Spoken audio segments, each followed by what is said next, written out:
Venkataramana Govinda Govinda Venkataramana Govinda Govinda Venkataramana sir నమస్తే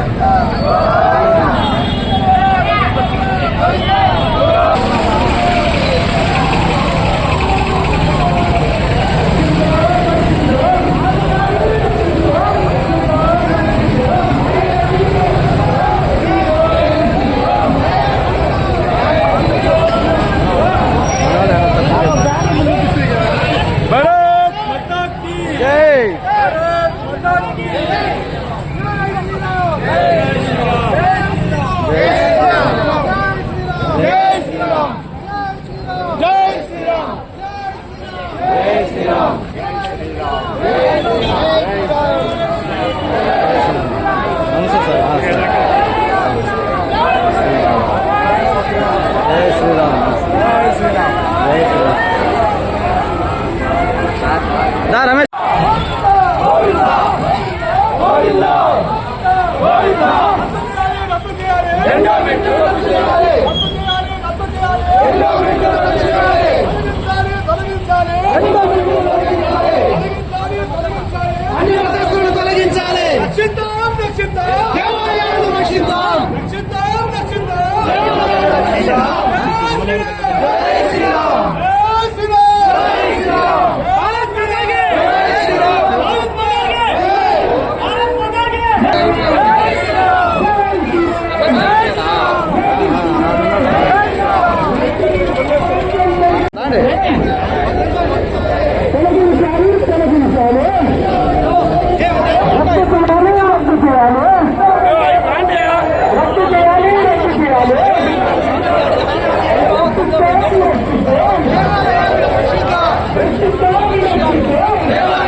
దేవాదాయ శాఖను వెంటనే రద్దు చేయాలి. దేవాదాయ శాఖను వెంటనే దేవాదాయ శాఖ వెంటనే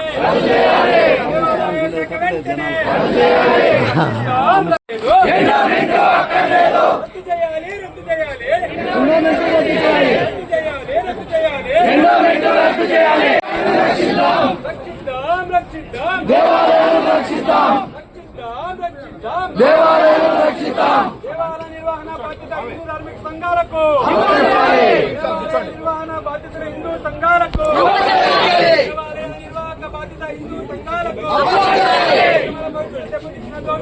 శిక్షించాలి.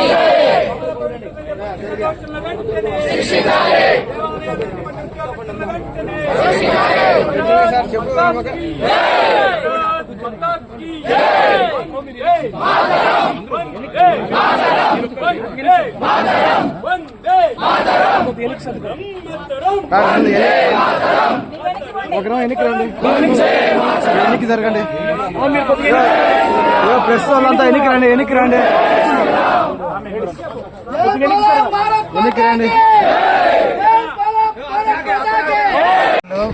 స్వయం ప్రతిపత్తి కల్పించాల్సిందిగా కోరుతున్నాము. కల్తీ చేసిన దోషులను వెంటనే శిక్షించాలని కూడా కోరుకుంటున్నాము. హిందూ ఐక్యత వర్ధిల్లాలి. హిందూగా జీవించు, హిందువులని గర్వించు. జై శ్రీరామ్, జై శ్రీరామ్. ప్రజలంతా సుఖ సంతోషంతో పాడి పంటలతో ఉండాలని కోరుకుంటున్నాము. జై శ్రీరామ్, జై శ్రీరామ్. రాముడు సార్ ఎవరో ఒకరు కీలకంగా సార్ మా స్థాయిలో సార్ మాట్లాడతారు. జై శ్రీరామ్. జై శ్రీరామ్. ఒక నిమిషం. పత్రికా విలేకరులందరికీ హృదయపూర్వక నమస్కారాలు. ప్రధానంగా కొద్ది రోజుల నుంచి తిరుమల లడ్డు విషయంలో చాలా వివాదం చెలరేగింది. ఈ విషయంలో స్పష్టంగా విశ్వ హిందూ పరిషత్ డిమాండ్ ఏమంటే సుప్రీంకోర్టు జోక్యం చేసుకుని నేరస్తులను వెంటనే గుర్తించి కఠిన శిక్షలు విధించాలి అనేది మన మొదటి డిమాండ్.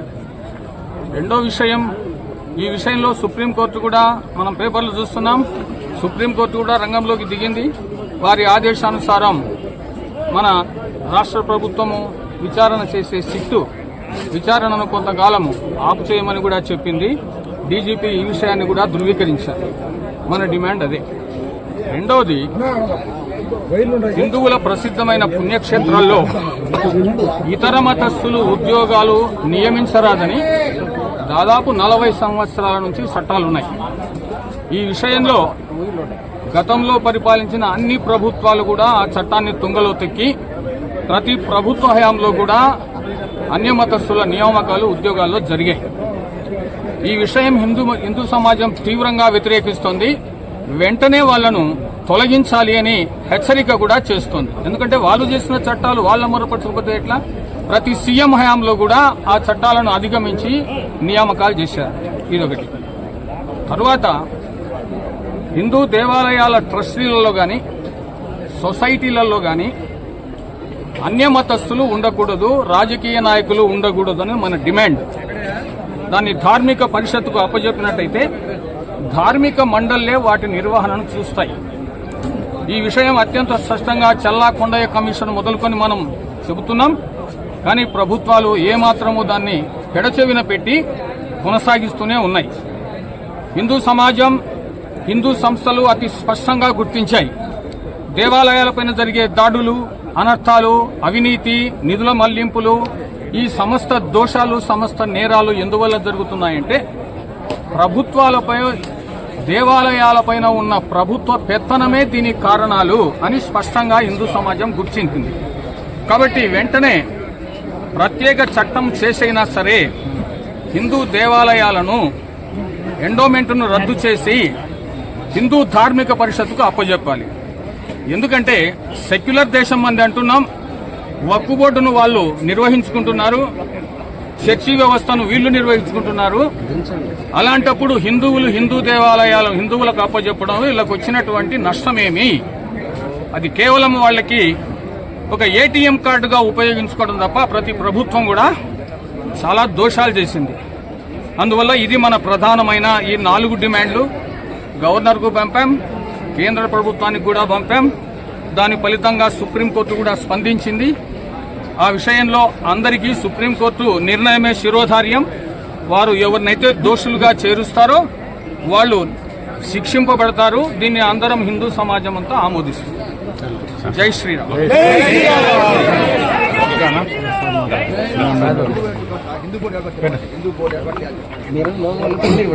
పైకి పెడితే ఏం రాదు.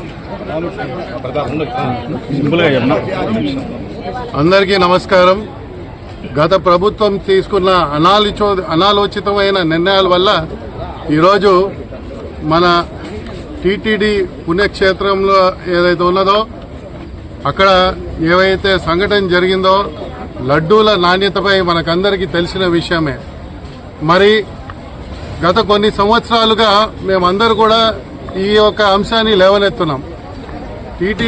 కొండ మీద దేవుడికి సంబంధించిన పూజలు కానీ, టికెట్ల ధరలు కానీ, లడ్డూ ప్రసాదం నాణ్యతపై కానీ ఇవన్నీ అంశాలపై సూటిగా ప్రశ్నిస్తే దానికి సమాధానం మాత్రం ప్రభుత్వం ఏమీ ఇవ్వలేదు.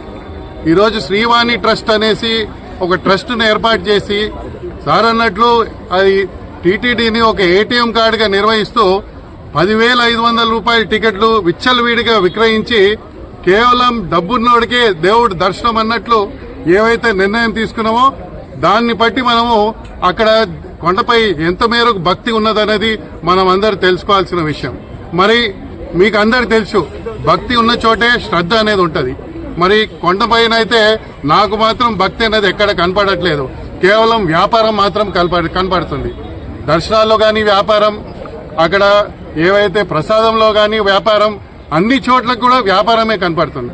కావున ఏదైతే హిందువులకి దాదాపు 3.5 కోట్లు భక్తులు తిరుమల కొండని ప్రతి సంవత్సరం సందర్శిస్తున్నారో వాళ్ళందరినీ కూడా మనోభావాలు ఏవైతే దెబ్బతిన్నాయో వాటికి అన్నిటి కూడా మరలా ప్రభుత్వము కోర్టు ద్వారా ఎవరైతే ఆ ఘాతుకానికి పాల్పడ్డారో, ఎవరైతే బాధ్యులైన అధికారులు ఉన్నారో వాళ్ళందరినీ కూడా కఠినంగా శిక్షించి హిందువుల యొక్క మనోభావాల్ని మరలా వారికి అందరినీ కూడా అక్కడ ఏదైతే స్వామివారి పట్ల ఏదైతే భక్తి నిష్ఠ ఏదైతే ఉన్నదో దాన్ని మళ్లీ పునరుద్ధరించాలనేసి మేము డిమాండ్ చేస్తున్నాం. ధన్యవాదాలు. ఉన్నటువంటి దౌర్భాగ్యమైన పరిస్థితి ఏంటంటే చట్టాలను చేసింది హిందువులమే, కానీ అన్ని మనస్తత్వాలందరూ కూడా హిందూ ధర్మాలను ఎవరు వ్యతిరేకించడంలే. మన రాజకీయ నాయకులు, ఆల్ పార్టీస్ లీడర్స్ వాళ్ళ ఓట్ బ్యాంక్ కోసము ఇవన్నీ చట్టాలను తెచ్చి ఇదంతా హిందూ వ్యవస్థను నాశనం చేస్తున్నారు. ముఖ్యంగా ఈ తిరుమల దేవస్థానంలో ఈ వీఐపీ టికెట్స్ రాజకీయ నాయకుల సిఫారసుతో దర్శనాలనేది ఎప్పుడైతే రద్దు చేస్తారో అప్పుడు అక్కడ హిందువులందరికీ న్యాయం జరుగుతుంది. ఎందుకంటే ఈ సిఫారసు లేఖలతో అన్ని మతస్థులందరినీ అక్కడ రాముడు సార్ చెప్పినప్పుడు ఏటీఎం కార్డు లాగా ఎలా వాడుకుంటున్నారంటే అక్కడికి పోతే వ్యాపారం చేసుకోవచ్చు, దర్శనాలు ఏర్పాటు చేస్తే డబ్బులు వస్తాయి. ఇవన్నీ ఉన్నప్పుడు వాళ్ళు ఎప్పుడైతే అన్య మనస్తులను అక్కడ చేయకుండా బయట పెట్టామో నిజమైన హిందూ ఎవరైతే ఉన్నారో అక్కడ వాళ్ళను ఎంప్లాయ్మెంట్ ఇస్తే వాళ్ళు దేవుడి మీద భక్తి శ్రద్ధలతో పోయిన భక్తులందరికీ సేవా దృక్పథంతో పనిచేస్తారు. ముఖ్యంగా ఇప్పుడు హిందువులు చట్టాలని హిందువులే చేయవలసిన ఆవశ్యకత ఎంతైనా ఉంది. పాలకుల్లో అధిక శాతం 90% రాజకీయ పార్టీలు కానీ అధికార పక్షులు కానీ భారతదేశంలో హిందూ రాజకీయ పార్టీలే ఉన్నాయి.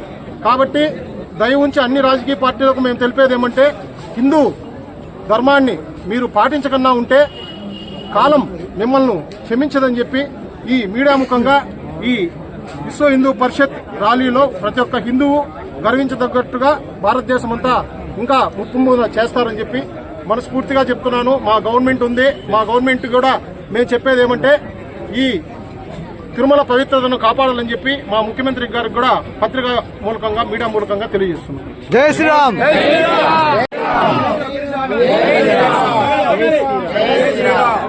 ఈ విషయంలో ఇది ప్రారంభం మాత్రమే. మన డిమాండ్స్ ఏమో అందరికీ స్పష్టంగా చెప్పాం, ప్రభుత్వానికి కూడా తెలియజేస్తున్నాం. దీంట్లో ఇచ్చిన మీకు చెప్పిన 4 డిమాండ్లను నెరవేర్చకపోతే ఈ ఉద్యమం దేశవ్యాప్తంగా చేయడానికి హిందూ సమాజం, విశ్వ హిందూ పరిషత్ కూడా సిద్ధంగా ఉంది. అయితే హిందువులందరికీ ఒక విన్నపం ఏమంటే సమాచారం ఇస్తే టయానికి రావడం అనేది మనం చేయకపోతే మనం బలహీనపడతాం, పలచబడతాం సమాజంలో, ప్రభుత్వాల దృష్టిలో. కాబట్టి నెక్స్ట్ ఏదైనా పిలుపిస్తే అది హిందువుల ప్రయోజనాల కొరకే అయి ఉంటుంది. విశ్వ హిందూ పరిషత్ పిలుపు. ఈ విషయంలో ప్రతి ఒక్కరు కూడా ఒక సైనికుని వలె, మాతృమూర్తులు గాని, పురుషులు గాని, యువకులు గాని ఒక్కొక్కరు 10 మందిని పిలుచుకురావాలి. మనం బలోపేతం కావడానికి, జై శ్రీరామ్, దేశాన్ని ఒక అజేయ శక్తిగా నిలిపేదానికి అన్నది ప్రతి ఒక్కరికి విన్నవిస్తున్నాం. ఈ విషయాన్ని దృష్టిలో పెట్టుకుని అందరూ కూడా పాటిస్తారని మరీ మరీ ప్రార్థిస్తున్నాం.